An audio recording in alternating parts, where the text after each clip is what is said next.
अस्सलाम वालेकुम। साॻे सिलसिले खे अॻिते था वधायूं। ॿार पुछंदा त जेको आहे सो इहो ॿ पार्ट या टे पार्ट में बेटा अपलोड नथो थिए, वीडियो जेका असां वधी थी वञे त पोइ अपलोड नथो थिए, इहो आहे, इहा असांजी मजबूरी आहे। त ॻाल्हि पे कईसीं, हाणे चऊं पार्ट 2 ते फिजियोलॉजी और नेफ्रॉन सम्झो त पार्ट 2। त पुट ॻाल्हि पे असां कईसीं त अल्ट्रा फिल्ट्रेशन जेका आहे सा किथे थी थिए? At Bowman capsule. सबब कहिड़ा आहिनि? टे। हिकिड़ो त कैपिलरी वाल परमिएबल हुजनि, बाउमेन कैप्सूल जी वाल परमिएबल हुजे तॾहिं त कुझु शयूं पास थी सघनि। ऐं टियों वॾो सबब जेको आहे उहो आहे हाइड्रोस्टेटिक प्रेशर। उहो हाइड्रोस्टेटिक प्रेशर चई चुका आहियूं त उहो इन जे करे थो ठहे त अफरेंट आर्टेरियल जी ल्यूमिन वाइड आहे, एफरेंट आर्टेरियल जी ल्यूमिन जेका आहे उहा नैरो आहे, तॾहिं थो प्रेशर ठहे। हितां जेको आहे फिल्ट्रेशन। हाणे सवाल थो पैदा थिए त जेके बि हितां शयूं ब्लड खां जेके अलॻि थियूं उन में जेका हेॾा उहा फिल्ट्रेट माना जेका पाणियाठ किरासी आहे उन में कहिड़ियूं शयूं आहिनि? उन में गुड अमाउंट ऑफ वाटर आहे। उहा फिल्ट्रेट माना जेका ब्लड में जाम वाटर ऐं ॿियूं शयूं बेकार मादा कुझु मिनरल्स उहे हितां अलॻि थिया आहिनि त उन पाणीअ खे छा सॾींदासीं? जेको ब्लड खां अलॻि थियो आहे उन पाणियाठ खे छा चवंदासीं? उनखे असां चवंदासीं फिल्ट्रेट। उनखे छा सरबो? उहो आहे फिल्ट्रेट। बाबा हितां जेका सेपरेशन जेका थी उहा फिल्ट्रेट आहे। उहा फिल्ट्रेट जी चांहि था छाणी, हेठां जेको पाणी थो निकिरो फिल्ट्रेट, ठीकु। त जेका फिल्ट्रेट जेका थी उन में कहिड़ियूं शयूं हूंदियूं? उन में गुड अमाउंट ऑफ वाटर, बल्कि तमामु घणे तइदाद में वाटर हूंदो आहे, तमामु घणो। उन में कुझु वेस्ट प्रोडक्ट्स, थोरी ammonia and urea and creatinine वग़ैरह, माना कुझु वेस्ट प्रोडक्ट्स बि हूंदा। वेस्ट प्रोडक्ट्स भी आहिनि, पर तव्हांखे ख़बर आहे हिन में फिल्ट्रेट जेका थी ब्लड खां अमीनो एसिड्स भी पास थी वञनि। अमीनो एसिड्स बि ग्लूकोज मॉलिक्यूल्स भी ऐं एसेंशियल ज़रूरी कुझु मिनरल्स जीअं कैल्शियम आहे उहा बि पास थी। हाणे सपोज जेकॾहिं इहे शयूं हितां पास थियनि फिल्ट्रेट सां गॾु, हितां हीअं यूरिन सां गॾु पास थी वञनि त पाणी तमामु घणो जेको आहे सो ज़ाया थींदो ऐं खुश्की थींदी। ऐं गॾु अमीनो एसिड्स जेके आहिनि उहे अमीनो एसिड्स भी पास थी वञनि त प्रोटीन जी, अमीनो एसिड जी प्रोटीन जी कमी थींदी बॉडी खे। ग्लूकोज मॉलिक्यूल जेको आहे सो ॿाहिरि निकिरी वञनि त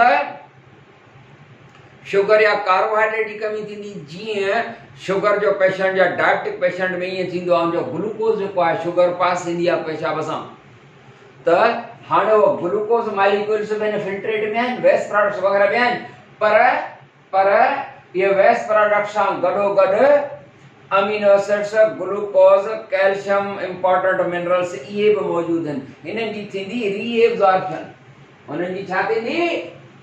रीएब्जॉर्प्शन। उहा reabsorption of these essential things अकर। सिर्फ हिते फिल्ट्रेशन जेका आहे जेके लार्जर आरबीसीज, डब्ल्यूबीसीज ऐं प्रोटीन मॉलिक्यूल जेके साइज में वॾा आहिनि उन्हनि जी रुगो रीएब्जॉर्प्शन नथी थिए, बाक़ी शयुनि जी रीएब्जॉर्प्शन थिए थी। मतिलबु हितां फिल्ट्रेशन, माफ़ कंदा, फिल्ट्रेशन हितां नथी थिए। वॾा मॉलिक्यूल जेके आहिनि पास न थींदा, उते जेका असांजी फिल्ट्रेशन नथी थिए। प्रोटीन्स, ब्लड सेल्स, आरबीसीज, डब्ल्यूबीसीज, प्लेटलेट्स उहे न, पर कुझु शयूं जेके आहिनि न, माना glucose molecule, amino acid molecule ऐं कैल्शियम वग़ैरह पास था थियनि। हाणे उन्हनि जी रीएब्जॉर्प्शन थियनि। रीएब्जॉर्प्शन किथे ऐं कीअं थींदी, कहिड़े सबब जे? बाबड़ा हीअ जेका एफरेंट आर्टेरियल आहे न, हीअ वारी, उहा ॿिनि ब्रांचेस में विराइजी वेंदी आहे। Afferent arterial is divided into two branches, ॿिनि ब्रांचेस में विराइजी वई ऐं ॿ कैपिलरी नेटवर्क्स ठहंदा। घणा? ॿ कैपिलरी नेटवर्क्स ठहंदा। Two capillary networks are formed. ॿ कैपिलरी नेटवर्क्स ठहंदा हितां, ॿिनि ब्रांचेस में विराइजी वई।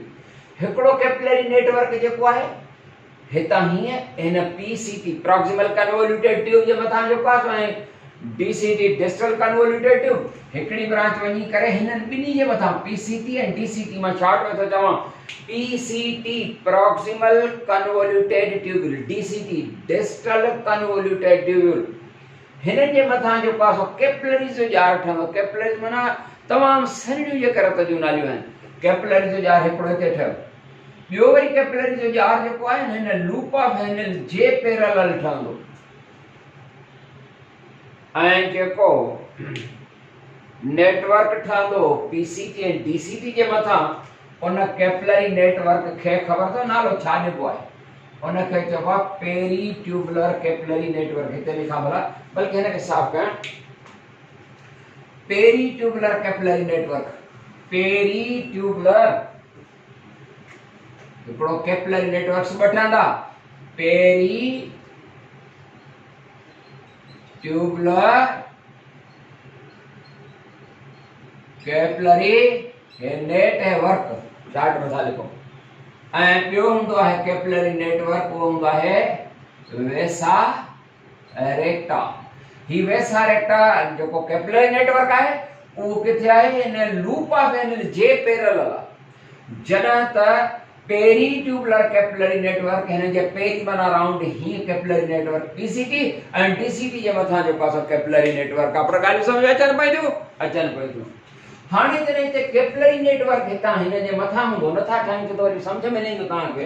हिते सपोज ॾाढो हिन सां सफ़ा ज़रे घटि टच में आहे, थोरो स्पेस ते। हे जेको आहे हिकिड़ी कैपिलरी आहे, सपोज वॾो यारहं सांगड़ी सन्हड़ो हिन जो पीस था ठाहियूं। छा थींदो त हितां कुझु शयूं वापसि रीएब्ज़ॉर्ब थींदियूं ऐं अहिड़े तरीक़े सां हिन लेवल ते बि इहे शयूं रीएब्ज़ॉर्ब थींदियूं। माना हिन ते यानी इन फिल्ट्रेट में amino acids, glucose molecules and essential minerals उहे आईंदा। या reabsorption and good amount of the water. जेकॾहिं वाटर रीएब्ज़ॉर्ब न थिए, केरु थो रीएब्ज़ॉर्ब करे? जेके रत जूं नालियूं आहिनि उहो ब्लड वरी रीएब्ज़ॉर्ब थो करे। रीएब्ज़ॉर्प्शन माना ॿीहर कहिड़ियूं शयूं रीएब्ज़ॉर्ब कंदो? सिर्फ़ रीएब्ज़ॉर्ब कंदो ग्लूकोज, रीएब्ज़ॉर्ब कंदो amino acid molecules and good amount of the water and calcium वगैरह। ठीक, यानी एसेंशियल ज़रूरी मिनरल्स उहे रीएब्ज़ॉर्ब थींदा। पर तव्हांखे ख़बर आहे इन जाइ ते अञा ॿियो हिकिड़ो अमल बि थींदो, ट्यूबुलर सीक्रेशन थींदी। छा? Tubular secretion. What is a tubular secretion? समझण जी कोशिश फरमाईंदा। ट्यूबुलर सीक्रेशन बेटा जॾहिं हितां ब्लड पास थो थिए एफरेंट आर्टेरियल में, पोइ भली ॿ ब्रांचेस थी वियूं। छा हिन ब्लड में मुकम्मल या कंप्लीट फिल्ट्रेशन आहे? हितां हिन ब्लड खे जेकर असां केमिकल एनालाइज कयूं या चेकअप कयूं त छा हिते जेको ब्लड आयो आहे इन में वेस्ट प्रोडक्ट्स न हूंदा? माना फिल्ट्रेशन प्रॉपर या मुकम्मल आहे? जवाब आहे नो। हिते जेको आहे ब्लड त जल्दी में थोरो पास आहे, खोड़ सारी शयूं त वेस्ट सेकेंड से ते सेपरेट थिया आहिनि, फिल्ट्रेशन थी आहे। पर कुझु शयूं अञा रहिजी वियूं, कुझु शयूं अञा रहिजी वियूं। जीअं घर जी जेका असां केतिरी बि सफ़ाई कंदा आहियूं, ॾाढी ज़बरदस्त क़िस्म जी सफ़ाई कंदा आहियूं हेॾां होॾां, पर कुंडनि पासनि में वरी बि किचिरो रहिजी ई वेंदो आहे। त फिल्ट्रेशन जेका असां थी त ज़रूरु आहे, काफ़ी हद ताईं थी आहे, पर कुझु जेको आहे अञा ड्रग मॉलिक्यूल्स माना दवाउनि जा या वरी पॉइज़नस सब्सटेंस ब्लड में मौजूद आहिनि। त पोइ तव्हांखे ख़बर आहे छा थींदो? ही जेको कैपिलरीज़ में ब्लड आहे, जेको पीसीटी ऐं डीसीटी जे मथां कैपिलरीज़ जो ब्लड वेसल्स जो ॼार आहे, उहो ॼार छा थो करे? ॿ शयूं थो करे। हिकिड़ो त हिन फिल्ट्रेट मंझां amino acid, glucose and calcium ions वगैरह ऐं सोडियम आयन्स वठे थो, पर हिते ब्लड में मौजूद वेस्ट प्रोडक्ट्स, कुझु जेके बेकार मादा आहिनि, waste products and drug molecules and poisonous molecules उहे मूव कंदा from blood to the filtrate. मतलब हिन जाइ ते जेको आहे एक्सचेंज थी थिए। पर वरी सम्झो ट्यूबुलर सीक्रेशन असां छा खे था चऊं? Tubular secretion meaning flow of या movement of waste products such as poisonous substances and drug molecules from the blood to the PCT and DCT level. PCT and DCT वटि जेको कैपिलरीज़ नेटवर्क आहे उन ब्लड में जेको आहे या कुझु पॉइजनस सब्सटेंसेस आहिनि, वेस्ट प्रोडक्ट्स आहिनि, उहे मूव कंदा टू द फिल्ट्रेट। ऐं फिल्ट्रेट खां वरी जेको आहे सो कुझु वेस्ट प्रोडक्ट्स माफ़ कंदा, फिल्ट्रेट खां वरी जेके एसेंशियल जेके शयूं आहिनि उहे ॾेयूं। माना हिते एक्सचेंज थी थिए, काउंटर करंट एक्सचेंज। एक्सचेंज समझो पहले तो काउंटर करंट जी गाल ते चऊं था। पुट एक्सचेंज थी थिए हिन लेवल ते, यानी ब्लड में जा कुछ वेस्ट प्रोडक्ट्स फिल्ट्रेट में है, फिल्ट्रेट में जेके जरूरी शयूं आहिनि माना water, amino acids, glucose, calcium and sodium ions, उहे वरी हितां वापस था अचनि। माना हिते मटा सटा थी थिए हिन लेवल ते, पीसीटी एंड टीसीटी लेवल ते एक्सचेंज थिए, पर असां हिनखे काउंटर करंट एक्सचेंज जो नालो छो था ॾियूं? बेटा काउंटर करंट जो मतिलबु इहो आहे त जेकॾहिं काउंटर करंट जी माना हूंदी आहे flow of two solutions in opposite direction. Counter current flow meaning flow of two solutions in opposite direction, एक ॿिए जे opposite direction में। जीअं जेकॾहिं या फिल्ट्रेट हितां हीअं पास थी रहे हिन डायरेक्शन में न, ब्लड वरी उपते डायरेक्शन में फ्लो कंदो हुन खां, त इहो काउंटर करंट जो मक़सदु इहो हूंदो आहे, flow of two solutions in opposite direction. त या हिते एक्सचेंज थिए, काउंटर करंट एक्सचेंज। हितां वाटर वग़ैरह जो पास एब्जॉर्ब थी वियो न, घणे खां घणो वाटर, कुछ ग्लूकोज वग़ैरह ये रीएब्जॉर्ब थी वियो। हाणे ही जेका फिल्ट्रेट आहे उहा हिन पीसीटी खां पोइ हिन छा में हेठि लहंदी पई, हीअ जेका जंहिंमां घणो पाणी जज़ब थी चुको आहे, हाणे हीअ आइसोटोनिक सॉल्यूशन जे सूरत में फिल्ट्रेट हिन लूप ऑफ हैंडल में थी पास थिए। लूप ऑफ हैंडल छा हूंदो आहे? लूप ऑफ हैंडल इज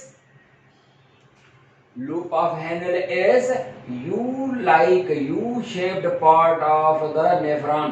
उन जूं ॿ लिम्ब्स आहिनि, हिकिड़ी हीअ फिल्ट्रेट हीअं थी अचे न, हिकिड़ी खे जेको असां चइबो आहे डिसेंडिंग लिम्ब, ऐं वरी फिल्ट्रेट हीअं थी मथे अचे, इन जे करे हीअ ascending limb, descending limb, ascending limb. In level ते वरी थींदी आहे रीएब्जॉर्प्शन। छा जी रीएब्जॉर्प्शन थींदी? हिते वाटर ऐं अञा कुझु मिनरल्स आहिनि जेके रीएब्जॉर्ब थींदा हिन लेवल ते। रीएब्जॉर्प्शन जेका असां थींदी कहिड़ी लेवल ते? बाउमेन कैप्सूल लेवल ते रीएब्जॉर्प्शन जेका असां थींदी। हाणे बाउमेन कैप्सूल, उन जी डिसेंडिंग लिम्ब ऐं असेंडिंग लिम्ब, उन्हनि जूं जेके आहिनि से कुझु प्रॉपर्टीज़ आहिनि, उहे जेके आहिनि से छा प्रॉपर्टीज़ आहिनि, उहा असां वरी जेको आहे सो पंहिंजे पार्ट 3 में जेको आहे सो डिस्कस कंदासीं इंशाल्लाह। तेसीं ताईं इजाज़त। अस्सलामु अलैकुम वरहमतुल्लाह।